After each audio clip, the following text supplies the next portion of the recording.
বাংলাদেশ ব্যাংকের রিজার্ভ থেকে হ্যাকিংয়ের মাধ্যমে $101 মিলিয়ন লুটের ঘটনা ধামাচাপা দেওয়ার মাস্টারমাইন্ড তৎকালীন গভর্নর ডক্টর আতিউর রহমান। তার নির্দেশনায় রিজার্ভ থেকে ওই অর্থ সরানোর পর এই সংক্রান্ত গুরুত্বপূর্ণ ডাটা ও তথ্য মুছে ফেলার সব আয়োজন সম্পন্ন হয়। রিজার্ভ লুটের স্পর্শকাতর বিষয়টি বাংলাদেশ ব্যাংকের কর্মকর্তারা জেনে গেলে বোর্ডরুমে সবাইকে ডেকে সভা করে তাদের মুখ বন্ধ রাখার নির্দেশ দেন ডক্টর আতিউর। রিজার্ভ থেকে অন্তত $2 বিলিয়ন লুট করার পরিকল্পনার অংশ হিসেবে সুইফটের সঙ্গে হঠাৎ করেই আরটিজিএস কানেকশন স্থাপন করা হয়। বাংলাদেশ ব্যাংকের তৎকালীন নির্বাহী পরিচালক শুভঙ্কর সাহার মধ্যস্থতায় হ্যাকিংয়ের প্রথম অধ্যায়ে আরটিজিএস প্রকল্প আনা হয়। হ্যাকারদের হাতে তুলে দেওয়া হয় সুইফটের অ্যাক্সেস। পরিকল্পনা মতো আরটিজিএস সংযোগ স্থাপনের জন্য ভারতীয় নাগরিক নীলাভ ভান্নানকে ভাড়া করে বাংলাদেশ ব্যাংকে নিয়ে আসেন আতিউর। তাকে এ কাজে সহায়তা করেন বেসরকারি দুইটি ব্যাংকের এমডি।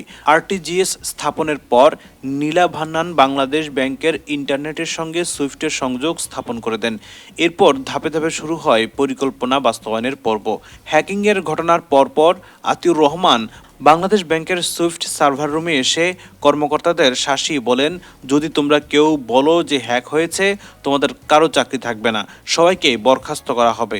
বাংলাদেশ ব্যাংকের এবিডি শাখার কর্মকর্তা বদরুল হককে হুমকি দিয়ে আতিউর বলেন, এই ঘটনা চেপে যেতে হবে। তিনি চাকরি রক্ষায় চুপ হয়ে যান। তিনি হ্যাকিং ঘটনার পরবর্তী পর্বে আতিউরের অপরাধ নামার একজন গুরুত্বপূর্ণ সাক্ষী। আরেকজন সাক্ষী হলেন তৎকালীন ডেপুটি গভর্নর আবুল কাশেম। তিনি সুইফটের মাধ্যমে আরটিজিএস সংযোগ প্রদানের বিরোধিতাকারী ছিলেন, যে কারণে আরটিজিএস এর ফাইলের মাধ্যমে কানেক্টিভিটি সংক্রান্ত অনুমোদন হওয়ার কথা থাকলেও গভর্নর আতিউর ক্ষমতার অপব্যবহারের মাধ্যমে সেই ফাইলে নিজেই সই করে চূড়ান্ত অনুমোদন দেন। অথচ ডক্টর আতিউর এতদিন একজন সজ্জন ও সুশীল হিসেবে দেশের সবার কাছে সুপরিচিত ছিলেন এমন মন্তব্য সংশ্লিষ্টদের। তাদের মতে, ভদ্রলোকের মুখোশ পরে আতিউরের এমন ভয়াবহ অপকর্মের ঘটনা মনে করিয়ে দেয় রবি ঠাকুরের 2 বিঘা জমি কবিতার লাইন, বেটা সাধু বেশে পাকা চোর অতিশয়। অপরাধ তদন্ত সংস্থা যুগান্তরের নিজস্ব অনুসন্ধান ও সংশ্লিষ্ট সূত্রে আরও জানা গেছে, 2016 সালের 4 ফেব্রুয়ারি রাতভর বাংলাদেশ ব্যাংকের ফেডারেল রিজার্ভ অ্যাকাউন্ট থেকে $8,10,01,623 মার্কিন ডলার অর্থাৎ 101 মিলিয়ন হ্যাক করে সরিয়ে নেওয়া হয়। এতে আতিউরের পক্ষে কাজ করেন তার বিশ্বস্ত বাংলাদেশ ব্যাংকের গুরুত্বপূর্ণ 2টি বিভাগের বেশ কয়েকজন কর্মকর্তা। হ্যাকিংয়ের ক্ষেত্র তৈরির প্রথম ধাপে গভর্নর আতিউরের পিএস আসাদুজ্জামান একটি মেইল আদান প্রদানের সূত্রপাত করেন। সেই সেন্ড ও রিসিভ করার পর তিনি হ্যাকারদের রিপ্লাই দেন, আর এর মধ্য দিয়েই পরিকল্পনার প্রথম ধাপের কাজটি সম্পন্ন হয়। হ্যাকিংয়ের পর এ সংক্রান্ত আলামত ধ্বংস ও অপরাধ ধামাচাপা দিতে রাকেশ আস্তানা নামে ভারতীয় আরেক নাগরিককে ক্রাইম সিনের অ্যাক্সেস হাতে তুলে দেন। তদন্ত সংশ্লিষ্ট একজন দায়িত্বশীল কর্মকর্তা যুগান্তরকে জানান, রাকেশ আস্তানাকে দিয়ে 39 দিন পরীক্ষা নিরীক্ষার নামে প্রকান্তরে সব আলামত ডিলিট করেন আতিউর। নিয়ম হচ্ছে, সরকারি প্রতিষ্ঠান যদি কাউকে এই ধরনের মুছে ফেলার তথ্য পুনরুদ্ধার কাজ দিতে হয়, তাহলে টেন্ডার নামে টেন্ডার করে চুক্তিবদ্ধ হয়ে তাকে ভেতরে প্রবেশের অনুমতি দিতে হবে। তথ্য গোপনের অসৎ উদ্দেশ্যে এক্ষেত্রে তা করা হয়নি। ঘটনার পর মামলা কিংবা জিডি করতে দেননি আতিউর। জরুরি ভিত্তিতে 999 নম্বরে ফোন করে পুলিশের সহায়তা নেওয়া হয়নি বা তাদের অবহিত করা হয়নি। এমনকি সাবেক অর্থমন্ত্রীকেও কিছু জানাননি। এ অবস্থায় আনঅথরাইজড ব্যক্তিকে সার্ভারের কর্তৃত্ব হাতে তুলে দেন আতিউর, যা বড় ধরনের অপরাধ। গভর্নর ও তার ঘনিষ্ঠ আস্থাভাজন কর্মকর্তাদের সহায়তায় হ্যাকিংয়ের গুরুত্বপূর্ণ আলামত নষ্ট করে বেরিয়ে যান রাকেশ আস্তানা। আরও জানা যায়, বাংলাদেশ ব্যাংকের রিজার্ভ হ্যাকিংয়ের পর তার চাপা দেওয়ার পুরো বিষয়টি নিয়ে ঘাটাঘাটি না করতে হুকুম জারি করেন আতিউর। অপরাধে জড়িতদের শনাক্ত করার ক্ষেত্রেও বড় ধরনের প্রতিবন্ধকতা সৃষ্টি করেন তিনি। হ্যাকিংয়ের মাধ্যমে অর্থ লুটের পর তিনি ঘটনাটি আড়াল করতে কোনো দপ্তর, যেমন গোয়েন্দা সংস্থা, আইসিটি মন্ত্রণালয়, স্বরাষ্ট্র মন্ত্রণালয় কিংবা রিজার্ভ হ্যাকিংয়ে বিষয়ে অপরাধীদের শনাক্ত করার ক্ষেত্রে সহায়তাকারী কোনো ব্যক্তি কিংবা প্রতিষ্ঠানেরও সহায়তা নেননি তিনি। ফিলিপিন্সের একটি পত্রিকার মাধ্যমে খবর ছড়িয়ে পড়লে বাংলাদেশ ব্যাংকের রিজার্ভ হ্যাকিংয়ের বিষয়টি সামনে আসে। সংশ্লিষ্ট সূত্রগুলো তথ্য, বাংলাদেশ ব্যাংকের এবিডি শাখার সার্ভারে আরটিজিএস প্রকল্প আনার পর অনুমোদিত লোকজনকে দিয়ে মেলওয়্যার বা ভাইরাস ঢোকানো হয়। এর প্রধান উদ্দেশ্য ছিল রিজার্ভ থেকে 2 মিলিয়ন অর্থ সরিয়ে অন্য কাউকে লাভবান করা কিংবা নিজেরা ভিন্ন কৌশলে লাভবান হওয়া। দক্ষিণ কোরিয়ার এক হ্যাকারের মাধ্যমে 4 ফেব্রুয়ারি রাতে ফিলিপিন্সের আরসিবি ব্যাংকের একটি শাখার 4টি ভুয়া অ্যাকাউন্টে টার্গেটকৃত 2 বিলিয়নের মধ্যে $101 মিলিয়ন সরানো হয়। হ্যাকারের ভুলে বাকি আরও $1 বিলিয়ন কাছাকাছি আর ট্রান্সফার করা সম্ভব হয়নি। যদি ওই সময় হ্যাকাররা $2 বিলিয়ন মার্কিন তাদের সহযোগীদের হিসাবে ট্রান্সফার করে ফেলত, সেই অর্থ পরিকল্পনায় যুক্ত সবার মাঝে ভাগ বটোয়ারা হয়ে যেত। আর বাংলাদেশ বড় ধরনের আর্থিক ঝুঁকিতে পড়ত। যদিও রিজার্ভ থেকে ওই অর্থ লুটের পর থেকে তা ধীরে ধীরে নিম্নমুখী হতে থাকে।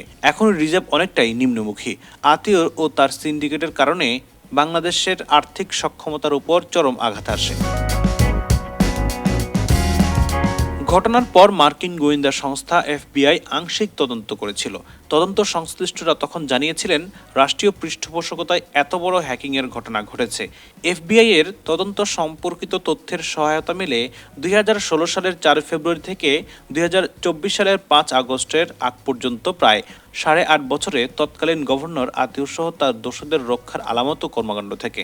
আওয়ামী সরকারের অন্তত 2 জন সাবেক মন্ত্রী, স্বরাষ্ট্রমন্ত্রী আসাদুজ্জামান খান কামাল, আইনমন্ত্রী আনিসুল হক, স্বরাষ্ট্র সচিব কামাল, অর্থ বিভাগের সচিব আসাদ ও সিআইডি প্রধান মোহাম্মদ আলী সহ গণভবন ও প্রধানমন্ত্রীর বরাতে আতিউর ও তার সহযোগী বাংলাদেশ ব্যাংকের কর্মকর্তাদের রক্ষায় সর্বাত্মক চেষ্টা চালানো হয়। এমনকি রিজার্ভ হ্যাকিংয়ের ঘটনার তদন্তে রাষ্ট্র কর্তৃক গঠিত ফরাসউদ্দিন তদন্ত কমিটির রিপোর্টও আলোর মুখ দেখতে দেওয়া হয়নি। তার দাপটে রিজার্ভ হ্যাকিংয়ের সঙ্গে জড়িতদের সবাইকে শনাক্ত করা গেলেও আদালতে তার বিরুদ্ধে চার্জশিট দিতে পারেনি সিআইডি।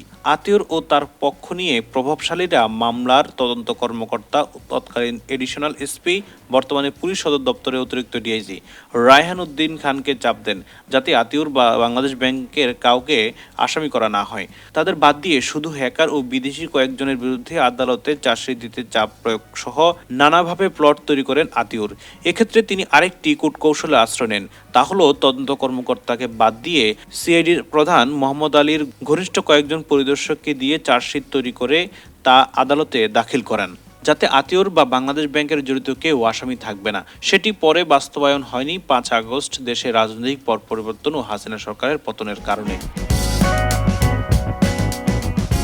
সূত্র মতে, হ্যাক করে রিজার্ভ থেকে $101 মিলিয়ন লুটের ঘটনাটি প্রমাণের জন্য বিশেষ করে হ্যাক করা হয়েছিল কিনা বা এর জন্য হ্যাকাররা কোন ডিভাইস ব্যবহার করে বাংলাদেশ ব্যাংকের কোন সার্ভার বা পিসির অ্যাক্সেস নেয় চক্রটি, সেটি নিশ্চিত হওয়ার জন্য সিআইডি 8.5 বছর আগে ফরেনসিক ল্যাবে আলামত টেস্টের উদ্যোগ নেয়। কিন্তু আতিউরের হস্তক্ষেপে সেটিও সময় মতো করতে পারেনি সিআইডি। গত বছর ফরেনসিক পরীক্ষা করে সংস্থাটি। এতে হ্যাকিং প্রমাণিত মর্মে 637 পৃষ্ঠার প্রতিবেদন জমা দেয় ফরেনসিক বিভাগ। সেটি হাতে পাওয়ার পর তদন্ত কর্মকর্তা আতিউর রহমান সহ তার দোসর হিসাবে বাংলাদেশ ব্যাংকের অপর 12 কর্মকর্তার বিরুদ্ধে চার্জশিট দাখিলের উদ্যোগ নিলে তাকে সিআইডি থেকে জয়পুরহাটে অসম্মানজনকভাবে বদলি করা হয়। এই বদলির আদেশ কার্যকর হয় 24 ঘন্টার মধ্যে। হ্যাকিংয়ের মাধ্যমে রিজার্ভ লুটের ঘটনাটি সাবেক গভর্নর ও তার সহযোগীদের সহায়তায় ঘটলেও কারো নাম উল্লেখ না করে ঘটনার 39 দিন পর 15 মার্চ মতিঝিল থানায় মামলা করে এবিডি শাখার যুগ্ম পরিচালক জুবাইর বিন হুদা। সংশ্লিষ্টরা জানান, গভর্নর আতিউর ও তার সহযোগীদের রক্ষায় মামলাও ছলচাতুরির আশ্রয় নেওয়া হয়। তদন্ত করতে গিয়ে সিআইডি মামলার ত্রুটি বিচ্ছুতি লক্ষ্য করে। তারা দেখতে পান, আর্থিকভাবে সুবিধা পেতে বাংলাদেশ ব্যাংকের গভর্নরের নেতৃত্বে সিন্ডিকেট সুইফটের সঙ্গে আরটিজিএস এর সংযোগ স্থাপনের মধ্য দিয়ে আন্তর্জাতিক দুর্বৃত্ত ও হ্যাকারদের সঙ্গে অনেক দিন ধরে যোগাযোগ স্থাপন করেছিলেন। এসব অপরাধ দুদকের তফসিলভুক্ত অপরাধ। ফলে দুদকের পক্ষ থেকে সম্প্রতি সিআইডির কাছ থেকে পুরো মামলার ফাইল চেয়ে চিঠি দেওয়া হয়। এতে বলা হয়, দণ্ডবিধির 21 ধারা, 1947 সালের দুর্নীতি প্রতিরোধ আইনের 5-2 ধারা ও ব্যাংক কোম্পানি আইনের প্রযোজ্য ধারায় সরকারি কর্মকর্তা হিসেবে দুদকের তফসিলভুক্ত অপরাধ হিসেবে তদন্ত করার বিষয়ে সিআইডির সহায়তা প্রয়োজন। মামলার নথি দুদকের কাছে হস্তান্তরের অনুরোধ করে দুদক। সিআইডি সূত্রে জানা গেছে, তারা দুদকের চিঠির পরিপ্রেক্ষিতে মামলার নথি সরবরাহ করতে চান, কারণ এই মামলায় জড়িতদের অপরাধ দুদকের নিজস্ব আইনে তদন্তযোগ্য। দুদক যদি মনে করে সিআইডির কর্মকর্তাদের মধ্য থেকে যারা এই তদন্তের সঙ্গে যুক্ত ছিলেন তাদেরও সম্পৃক্ত করতে পারে। এছাড়া আইসিটি আইনের ধারা ও মানি লন্ডারিং আইনের ধারার অপরাধ যদি দুদকের তফসিলে তদন্তের ক্ষেত্রে সমস্যা হয় সেই অংশটুকু সিআইডি তদন্ত করতে পারে। এরই মধ্যে সিআইডি রিজার্ভ লুটে জড়িত দেশি বিদেশি চক্রটিকে শনাক্ত করেছে। এর মধ্যে আতিউর রহমান সহ বাংলাদেশ ব্যাংকের রয়েছেন কমপক্ষে 12 থেকে 13 জন। দুজন ভারতীয় নাগরিক নীলা ভান্নান ও রাকেশ আস্তানা বেসরকারি দুটি ব্যাংকের দুজন ব্যবস্থাপনা পরিচালক। দুদক তদন্ত করলে এই সংখ্যা আরও বাড়তে পারে বলে জানা গেছে। সেক্ষেত্রে যেসব মন্ত্রী সচিব এবং পুলিশ ও সিআইডির পদস্থ কর্মকর্তা আতিউর সহ বাংলাদেশ ব্যাংকের জড়িত কর্মকর্তাদের রক্ষায় সব ধরনের প্রভাব বিস্তার ও ক্ষমতার অপব্যবহার করেছেন তাদেরও তদন্তের আওতায় আনা হতে পারে বলে আভাস পাওয়া গেছে। দুদক চেয়ারম্যান ডক্টর এম এ মোমেন জানান, তারা এই মামলাটি পুঙ্খানুপুঙ্খ দেখতে চান। রাষ্ট্রের এত বড় আর্থিক দুর্নীতির ঘটনায় কারা জড়িত আইনানুগভাবে সেটিও দেখা দরকার।